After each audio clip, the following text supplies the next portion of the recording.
Selamat pagi anak-anakku semua. Hari ini yang tidak masuk siapa ya? Sani, oke. Siapa lagi? Bapak ini ya, catat nantinya. Terus Sani, terus Siti, oke. Oke, terima kasih anak-anak ya. Sebelumnya hari ini ya, Bapak akan menjelaskan sholat jenayah. Tapi sebelum Bapak jelaskan, alangkah baiknya berdoa terlebih dahulu. Monggo untuk ketua kelas bisa memimpin untuk berdoa. Silakan anak-anak. Berdoa mulai. Oke. Ya. Jadi ya, karena ini mohon maaf sebelumnya mohon maaf anak-anak ya, karena Bapak ini nanti juga ada acara ya, jadi tidak bisa menemani anak-anak lama-lama karena Bapak juga mau rapat sama Bapak Gubernur ya mengenai banjir yang ada di wilayah Jawa Tengah. Kita anak-anak mohon maaf ya anak-anak ya. Nah, oke, kita langsung saja ya untuk sholat jenayah. Mungkin anak-anak tahu nggak sih sholat jenayah itu apa? Sholat jenayah itu ya, sholat atau ibadah fardhu kifayah yang harus diketahui yaitu ketika anak-anak tidak melaksanakan sholat jenayah itu dosa apa enggak? Nah, ketika anak-anak satu keluarga atau satu kampung ya, satu kampung itu tidak melaksanakan sholat jenayah ketika ada orang meninggal, otomatis satu desa itu dosa. Akan tetapi ya anak-anak, kalau satu desa ada yang mensolati jenayah tersebut, satu desa itu sudah gugur, tidak dosa. Gitu anak-anak. Jadi fardhu kifayah itu ketika dilaksanakan mendapat pahala, ketika tidak dilaksanakan tidak dosa, kecuali tidak dilaksanakan semua. Kalau sudah ada perwakilan, anak-anak berarti tidak dosa. Gitu anak-anak. Sampai sini sudah paham ya anak-anak ya. Oke, kalian kelas 11 harusnya udah paham ya. Mungkin ada beberapa yang sudah melaksanakan, ada juga yang belum melaksanakan ya. Oke, lanjut untuk berikutnya. Nah, definisi sholat jenayah adalah, bisa dibaca anak-anak ya di depan ini. Sholat jenayah adalah sholat yang dilakukan untuk mendoakan seseorang muslim yang telah meninggal dunia. Jadi ketika kita semua pasti meninggal. Nah, kita meninggal itu disolati ya. Seketika kita hidup kita sholat, tapi setelah kita meninggal disolati. Itu yang harus kalian ketahui sebagai seorang muslim. Nah, beda lagi anak-anak kalau agama Kristen, Konghucu, Buddha dan lain-lain, itu beda cara untuk mensolatinya atau menghormati jenayah. Tapi kalian juga harus tahu anak-anak, jangan yang kamu ketahui hanya Islam saja ya. Kalau Kristen itu bagaimana Hindu dan lain-lain. Tapi yang paling penting, karena kalian orang Islam harus mengetahui Islam ini ya, jenayah orang Islam gitu. Nah ya, mendoakan orang Muslim yang sudah meninggal. Jadi kalian nanti pas meninggal disolatkan oleh orang-orang terdekat, keluarga dan lain-lain.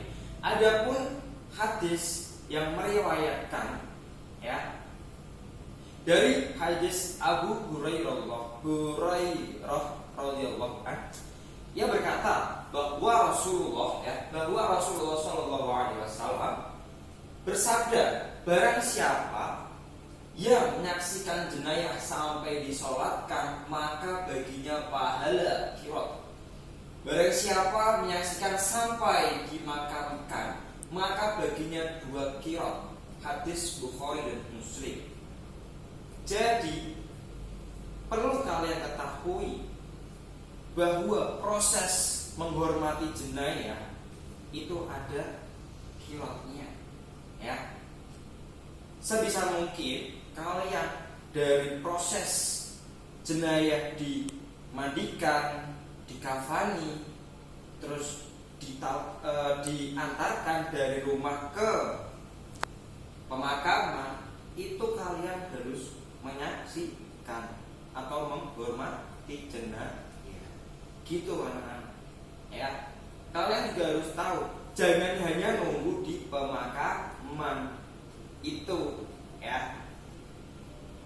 Jangan nunggu di pemakaman. Kita sebisa mungkin dari rumah duka ke pemakaman, gitu anak-anak, karena ada qirot. Nah, jadi adapun untuk kemarin sudah dijelaskan sama Bu Kia, ya, untuk proses memandikan terus mengkafani kemarin sudah, ya, dijelaskan sama Bu Kia. Nah, ini Bapak menjelaskan untuk yang disolatkan sama kurang lebihnya nanti sampai ke pemakaman, gitu, nah ya. Nah, lanjut untuk sholat jenayah muslim. Adapun syarat-syaratnya anak-anak, ya. Adapun syarat-syaratnya di atas ini, ya. Bisa dibaca? Oke. Yang pertama, jenayah adalah muslim. Jadi selain muslim, anak-anak tidak perlu mensolatkan karena juga udah beda agama, gitu. Nah, yang kedua, jenayah sudah dimandikan dan dikafani. Jadi sebelum disolatkan harus jenayah dimandikan, disucikan. Mungkin tata caranya nanti bisa kita lihat bareng-bareng di YouTube, dari proses pemandikan, terus mengkafani, mensolati, dan menguburkan.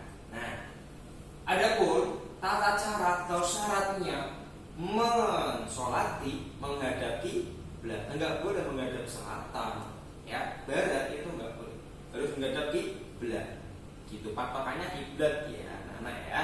Jangan utara, selatan, timur, jangan, ya. Kiblatnya mana? Nah, itu patokannya. Terus orang yang mensolati harus menutup aurat. Kalau kalian berpakaian pendek, celana pendek, pakai singlet, ya itu nggak boleh. Dalam arti nggak boleh itu. Yang pertama, sahnya sholat bagaimana, ya, gitu anak-anak. Terus orang yang mensolati dalam sholat, ya, itu harus berpakaian rapi dan suci. Masa kalian mau sholat tapi tidak wudhu dulu, kan gimana, ya? Otomatis kan tidak sah untuk sholatnya kalian, gitu anak-anak. Bisa dipahami dari sini anak-anak? Bisa Pak? Oke, baik. Kalau bisa kita lanjut, ya. Adapun rukunnya, rukun mensolati, yang pertama niat, yang kedua berdiri, yang ketiga takbir. Takbirnya berapa kali? 4 kali. Nah, terus lanjut al-fatihah, lanjut sholawat dan doa. Yang keenam salam. Salahnya tidak duduk, berdiri, ya. Jadi sholat jenayah sama sholat 5 waktu beda, gitu anak-anak, ya. Untuk salamnya nanti cuman assalamualaikum warahmatullahi wabarakatuh. Tidak duduk. Kalau duduk berarti sholat fardu, gitu anak-anak, ya. Kalian harus paham ini, ya. Kalian harus paham. Adapun niatnya untuk jenayah laki-laki bisa dibaca, ya. Usolli ala hadzal mayyiti arba takbirati fardhu kifayati imam makmuman lillahi ta'ala. Itu buat cowok. Kalau buat cewek, usolli ala hadzal mayyitati, itu bedanya cowok sama cewek. Kalau cowok mayyiti, kalau cewek mayyitati. Ya. Adapun yang artinya saya niat sholat atas jenayah ini 4 kali takbir fardu kifayah sebagai imam atau makmum karena Allah Ta'ala. Gitu anak-anak ya. Kalian harus paham dan harus mempraktekkan kalau ada orang meninggal. Ya. Tuh, jadi biar kalian langsung praktek ya. Ya semoga tidak ada orang meninggal, kalian bisa praktek ya. Ada orang meninggal maksudnya ya, ada orang meninggal baik itu tetangga atau saudara jauh, kalian harus menghormati, harus ikut sholat, harus ikut menguburkan dari rumah duka sampai ke pemakaman. Adapun tata caranya ini ya, tata caranya tadi sholat yaitu berdiri menghadap kiblat, niat sholat jenayah. Takbiran pertama membaca surat Al-Fatihah tadi ya. Terus yang kedua membaca sholawat Nabi. Yang ketiga takbir membaca doa jenayah. Keempat takbir membaca doa umum dan salam tadi. Gitu anak-anak ya. Nah, adapun keutamaan sholat jenayah anak-anak. Anak-anak itu mendapatkan pahala yang besar ya. Mendapatkan pahala besar, terus memperkuat persaudaraan. Dari yang semula merantau otomatis pulang ya. Karena apa? Karena orang tua atau saudara kita masih ada hubungan saudara, jadi kita harus pulang menghormati itu anak-anak ya. Dan yang pasti kita semua manusia anak-anak pasti akan mengalami kematian ya. Jadi anak-anak harus siap kapanpun, dimanapun kalian harus siap mati. Jadi ya, pesan Bapak, janganlah kalian meninggalkan sholat karena sholat tiap agama. Itu yang terpenting anak-anak ya. Meskipun kau di mana, di jalan, di pegunungan dan lain-lain ya, yang sering hiking dan lain-lain, bawa pesan jangan tinggalkan sholat. Kita anak-anak ya, karena sholat adalah tiang agama. Kalian di dunia sholat, sebelum kalian dikuburkan disolati ya anak-anak, seperti itu. Cobalah praktek ya anak-anak ya. Biar kalian tahu, gak hanya teori saja dari Bapak ya anak-anak. Kalau kalian sudah tahu materinya, harus praktek ya. Biar apa? Biar anak-anak itu terbiasa, tidak kaget ketika ada orang meninggal. Gitu anak-anak. Nanti mohon maaf nih ya, ketika Bapak Ibu kalian meninggal, masa kalian tidak tahu kan? Ya kurang etis gitu anak-anak ya. Ketika Bapak Ibu kalian meninggal ya, mohon maaf, sebisa mungkin kalian jadi imamnya gitu anak-anak ya. Untuk perempuan cara sholatnya gimana, laki-laki gimana, perempuan gimana, kalian juga harus tahu. Untuk perempuan cara sholat imamnya gimana? Betul sekali, di bagian kepala turun sedikit atau di pas di perut ya. Jadi nggak di kepala. Kalau yang cowok di kepala menghadapi gitu anak-anak ya. Jadi beda ya untuk cara ya. Ini seandainya ada ini jenayah. Nah jadi nanti yang laki-laki di bagian sini ya. Kalau untuk perempuan agak menengah, pokoknya agak menengah ya, untuk buat perempuannya itu anak-anak ya. Lanjut. Oke anak-anak, jadi kesimpulan. Nah, kesimpulan sholat jenayah adalah ibadah fardu kifayah, yang dimana ketika kita melakukan mendapat pahala, kalau kita tidak melakukan juga tidak mendapat apa-apa, kecuali kalau satu desa tadi ya, satu desa tidak melaksanakan sholat jenayah, otomatis satu desa dosa semua. Ya kalau sudah dia mewakili, kita gugur ya anak-anak.